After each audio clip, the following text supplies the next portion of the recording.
আজকে আমরা চলে গিয়েছিলাম হাঁসখালিপোলের কাছে নতুন ওপেন হওয়া ফুড কাহিনীতে।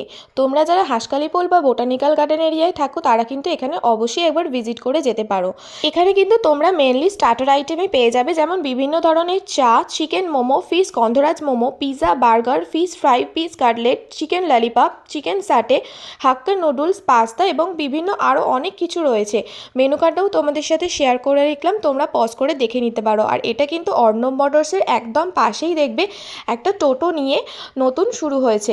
ভেতরে কিন্তু রান্নাবান্না হয় আর সামনে কিন্তু বেশ ভিড় থাকে। এটা ওপেন থাকে বিকেল 4:30 থেকে রাত্রি 10:30 পর্যন্ত। তো আমরা এখানে নিয়েছিলাম চিকেন ফ্রাইড রাইস আর চিলি চিকেন। চিকেন ফ্রাইড রাইসটার দাম নিয়েছিল 100 আর চিলি চিকেনটার দাম নিয়েছিল 120, যেটার মধ্যে কিন্তু 6 পিস চিলি চিকেন ছিল। আর টেস্ট নিয়ে তো কোনো কথাই বলবো না, অসাধারণ টেস্ট ছিল। যাকেই দেখা হচ্ছে তাকেই বলছি একবার ট্রাই করতে। আর আমার উপরি পাওনা ছিল, আমি কিন্তু চিকেন ফ্রাইড রাইসে এগ পেয়ে গিয়েছিলাম। আমার যেটা একটু খারাপ লেগেছিল সেটা আমার মনে হয়েছে যে রাইসটা আর একটু বয়েল হলে ভালো হতো। তারপর নেক্সট ডে আমরা চিকেন হাক্কা নুডলস কিনতে চলে গিয়েছিলাম। আমি আর ভাই সাথে দিয়ে দিয়েছিল স্যালাড আর সস।